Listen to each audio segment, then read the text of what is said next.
Israel और Hamas के बीच गजा में सीज फायर पर बनी सहमति।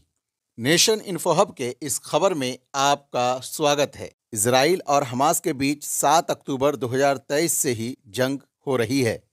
इजराइल और हमास के बीच गजा में सीज फायर और बंधकों की रिहाई के लिए होने वाले समझौते पर सहमति बन गई है। कतर में इजराइल और हमास के बीच होने वाले इस समझौते को अंतिम रूप दे दिया है। हमास के एक अधिकारी ने बताया कि कतर और मिस्र के मध्यस्थों को ये जानकारी दे दी है कि हमास ने युद्ध विराम के समझौते को मंजूरी दे दी है। हमास ने अक्टूबर 2023 में इजराइल पर हमले के दौरान 251 लोगों को बंधक बना लिया था। हमास के पास अभी भी 94 इस्राएली बंधक है। हालांकि इजराइल का मानना है कि इनमें से केवल 60 बंधक ही जीवित बचे हैं।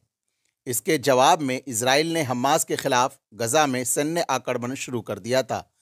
गजा के हमास संचालित स्वास्थ्य मंत्रालय के मुताबिक इन हमलों में 46,500 तकरीबन 47,000 से ज़्यादा फलस्तीनी मारे गए हैं।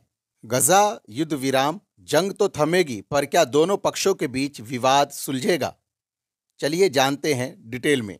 इजराइल और हमास के बीच सीज फायर पर बात बनना एक बड़ी उपलब्धि है। इसे बहुत पहले ही हो जाना चाहिए था। पिछले साल मई से ही इस समझौते की अलग अलग रूप में चर्चा हो रही है। समझौते में हुई देरी के लिए हमास और इजराइल ने एक दूसरे पर दोष मढ़ा है। 7 अक्टूबर 2023 को हमास के हमलों के बाद इजराइल की जवाबी कार्रवाई ने गजा को बर्बाद कर दिया है। हमास के हमले में करीब 1200 लोग मारे गए थे, जिनमें से अधिकांश इजरायली नागरिक थे। वहीं अब तक गजा में 20 लाख से अधिक लोग बेघर हो चुके हैं। हमास संचालित स्वास्थ्य मंत्रालय के मुताबिक इजरायली हमलों में लगभग 50,000 लोग मारे गए हैं। इनमें हमास के लड़ाके और आम लोग दोनों ही शामिल हैं। लैंसेट मेडिकल जर्नल में हाल की एक रिपोर्ट के मुताबिक कहा गया है कि ये संख्या असल में इससे कहीं अधिक हो सकती है। चलिए अब बात करते हैं, नेतन्याहू ने बाइडेन से पहले ट्रंप को क्यों कहा शुक्रिया। इजरायली प्रधानमंत्री नेतन्याहू के कार्यकाल ने कहा है कि पीएम की ओर से इस समझौते के बारे में औपचारिक घोषणा की जाएगी। हालांकि ये घोषणा समझौते को अंतिम रूप देने के बाद की जाएगी, जिस पर अभी काम हो रहा है।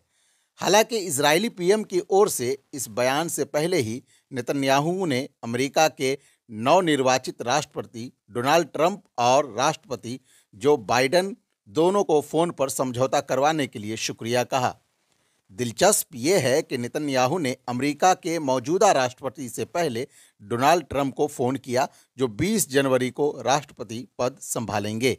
नेतन्याहू के कार्यकाल की ओर से आए बयान के मुताबिक बयान की आखिरी लाइन में लिखा है, प्रधानमंत्री नेतन्याहू ने इसके बाद अमेरिकी राष्ट्रपति जो बाइडेन से बात की और बंधकों की रिहाई के लिए समझौते के लिए उनका भी धन्यवाद कहा। हालांकि इनसे पहले उन्होंने डोनाल्ड ट्रंप का शुक्रिया अदा किया। नेतन्याहू ने सबसे पहले डोनाल्ड ट्रंप का इसलिए शुक्रिया अदा किया क्योंकि डोनाल्ड ट्रंप ने इजरायली बंधकों की रिहाई के लिए जोर देने के लिए उन्होंने मदद की और उन्होंने अपनी कोशिश की। इसलिए सबसे पहले नेतन्याहू ने जो बाइडेन से पहले डोनाल्ड ट्रंप का शुक्रिया अदा किया। ये सीज फायर डील आने वाले रविवार से लागू होगी, जो राष्ट्रपति पद पर बाइडेन का आखिरी दिन होगा। इसके अगले दिन डोनाल्ड ट्रंप ने अमेरिका के राष्ट्रपति पद की शपथ लेंगे। वहीं व्हाइट हाउस की ओर से एक ब्रीफिंग में बताया गया है कि हमास पर सैन्य दबाव था, जिसकी वजह से वो बातचीत को तैयार हुआ। अमेरिकी प्रशासन के एक वरिष्ठ अधिकारी के अनुसार इस समझौते में डोनाल्ड ट्रंप के मिडिल ईस्ट राजदूत स्टीव विटफॉक की भी भूमिका रही। उन्होंने बताया कि विटफॉक बातचीत के दौरान सक्रिय थे और वह मध्य पूर्व में जो बाइडेन के शीर्ष सलाहकार ब्रेट मैकगर्क के साथ मिलकर काम कर रहे थे। एक बड़ी बात है कि 15 महीनों से चल रही जंग के बाद दोनों पक्षों की सहमति को एक बड़ी सफलता माना जा रहा है। अब न केवल लड़ाई रुकेगी, बल्कि इजरायली बंधक और फलस्तीनी कैदी भी रिहा होंगे। युद्ध विराम समझौते की घोषणा होने के बाद ये युद्ध विराम 3 चरणों में आगे बढ़ेगा। हालांकि दोनों पक्ष इस पर सहमत हो गए हैं। जब तक युद्ध विराम की शर्तों पर दोनों पक्ष बातचीत कर रहे होंगे, तब तक युद्ध पूरी तरह से बंद रहेगा।